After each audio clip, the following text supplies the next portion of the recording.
Hey guys, or should I actually say, because it is Wednesday and today is the Spanish day, Buenas tardes, which means good afternoon. So, I thought I'd start off by just doing a recap of what yesterday's class was about, because I told you that I hadn't taken it yet, and that I'd go over it. So, yesterday's class was an introduction to my communications across culture, which was learning about intercultural communications,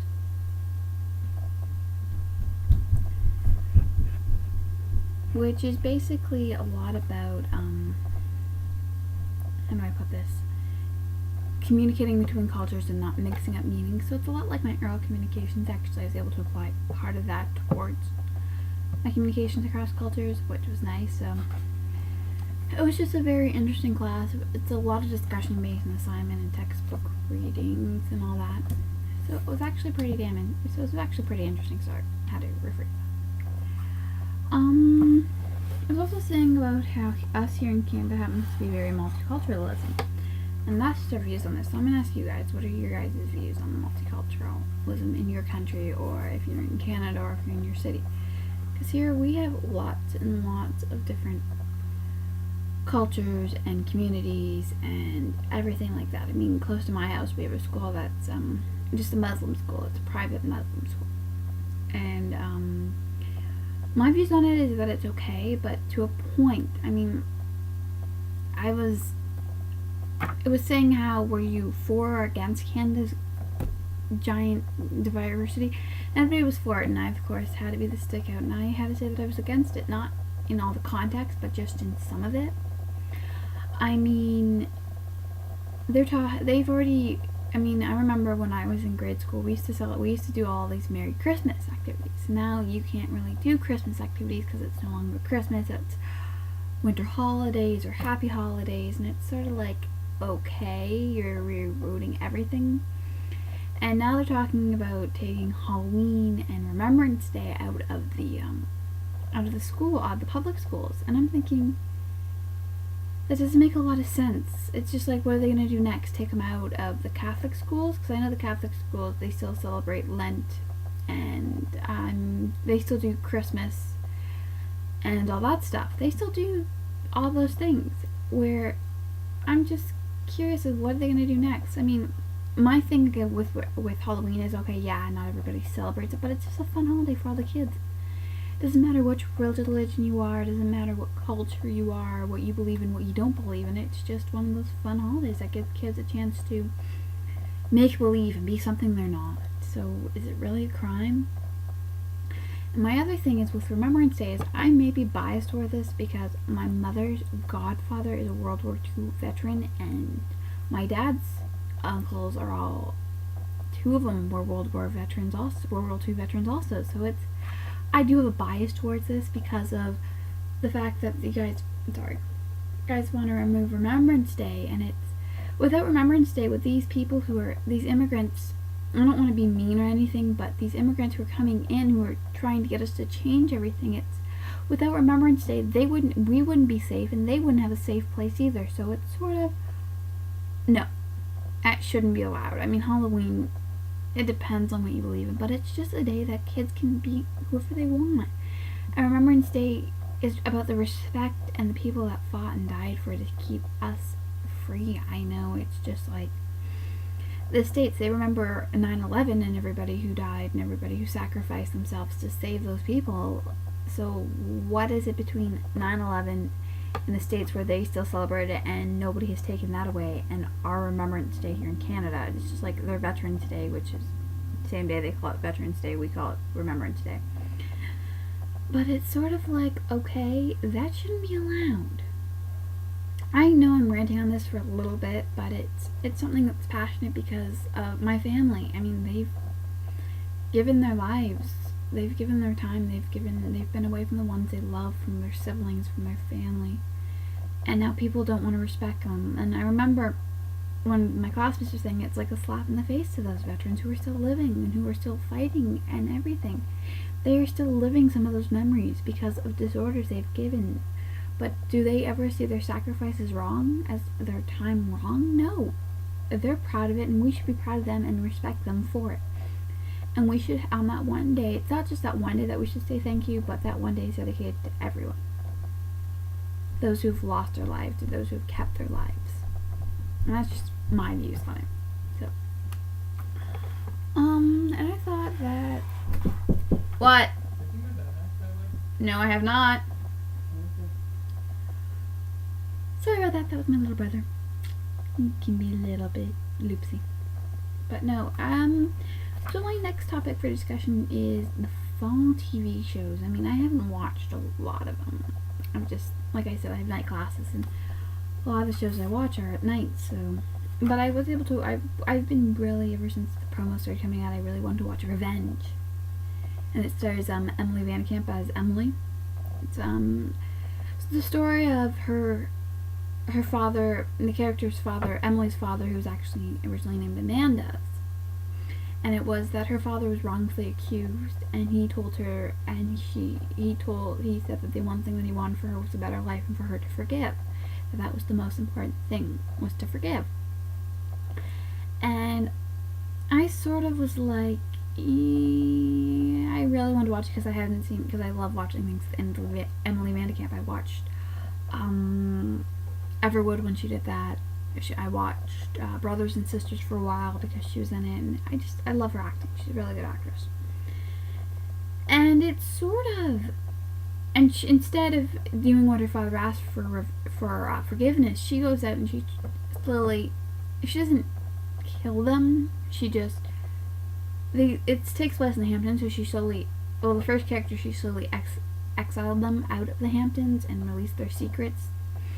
It's sort of her way of, her father died in prison as an innocent man, and it wasn't fair to her. She was taken away by the FBI. They dragged her away from her father. You watch this in the first episode. Her father, I believe, is played by Marcus Balukas, who I also love watching. I've seen him in a lot. And it also stars, I don't know the actor's name, but he plays Eric Vanderwoodson over on Gossip Girl on the CW network, and this is on the ABC network.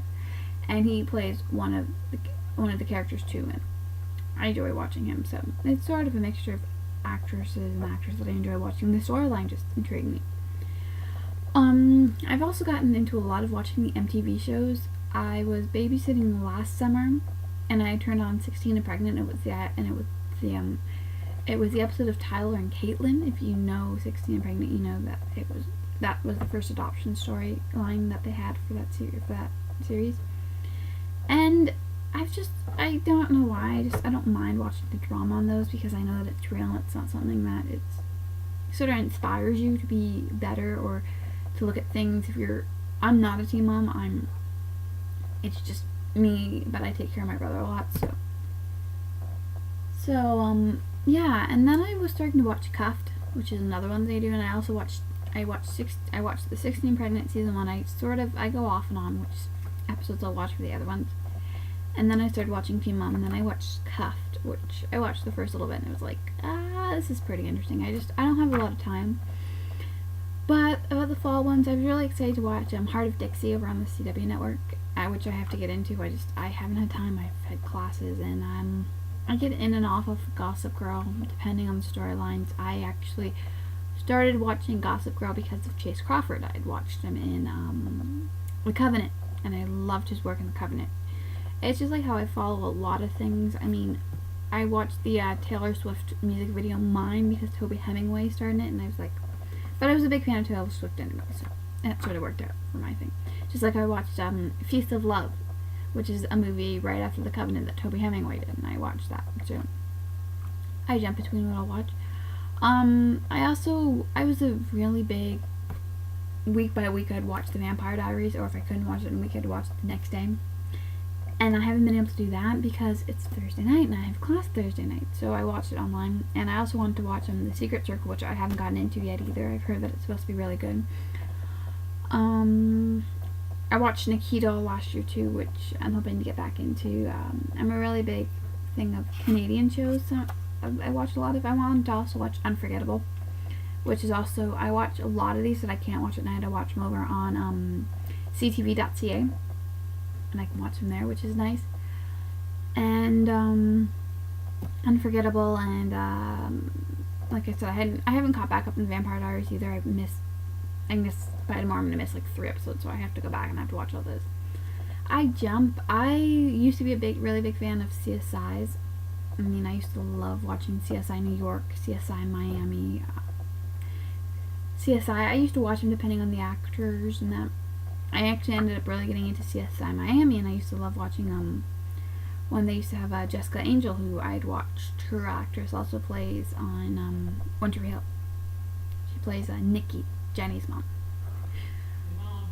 So I sort of jump back and forth between that. I was also I used to watch One Tree Hill. I was a really big Chad Michael Murray fan, and then that whole stint with him and Sophia and Paris, it's like, occasionally I'll check out what he's doing. I liked his movie, Brave of Heart, so I've watched that. I haven't really watched, but he's supposed to be coming back for a few episodes, so I might watch that again.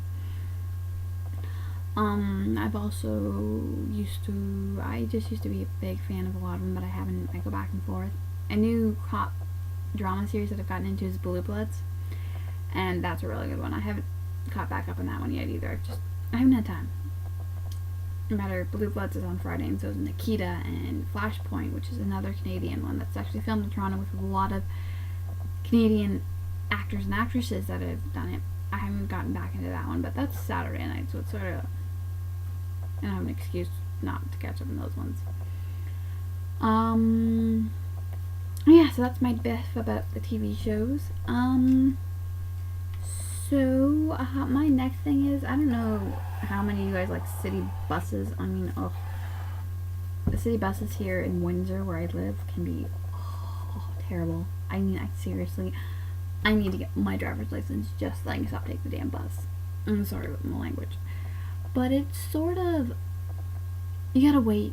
Your bus is supposed to be at one place, the bus I'm supposed to catch is supposed to be a few blocks up from my house at 521. I can catch it about 6 blocks the other way at that same time, and it's just, they're packed. They don't, two buses run on the same street, and it's like, okay, there are so many other places that the buses don't take you, and the night to get from the college back to my house, if you miss the 8 o'clock bus, you have to wait till 10, or you have to take something else. So it's sort of like that, and it gets on your nerves, and I mean, I can either take the one bus and wait for almost 2 hours, or 40 minutes after my class gets out, and do it that way, because I'll stop by and I'll visit my mom at work, and I'll hang out, and I'll talk to the bartenders where she works and all that, and it's like, okay, not bad. Yeah, I know about it. And then it's also, that's just that thing. The bus system, or I can take 2 buses and have to walk 4 blocks home. No, 6 blocks home, sorry. Which isn't bad, but when you're getting off the bus at almost 10 o'clock at night and you're downtown, not really downtown, you're like, but you have a lot of tree area. It's by a big park where I have to get off the bus, and it's sort of shady. Not the neighborhood. I mean, I've lived here now for going on 8 years next month. I've been living here. So it's sort of like them. So it's sort of, I don't know, it's a point to get your driver's license. If you're tired of taking the bus and you have the ability to get your driver's license, my advice is get your driver's license. It will be your best friend. Plus, the Windsor bars and even the pub at the school have changed their ID laws a lot. So if you're that and you want to go, and you have to be 19 because it's the drinking age here in Ontario, you need your driver's license ID to get in. You can't use your health card anymore, which, in my opinion, sucks unless you can back it up with something else. Okay. The importance of translation dictionaries. Now, these are your best friend. I mean, I have, I know you guys can see my bookcase behind me. That picture actually there, and I'm pointing to is actually a picture of my great-grandmother. You guys can't see, but the one underneath is just pictures. In that, I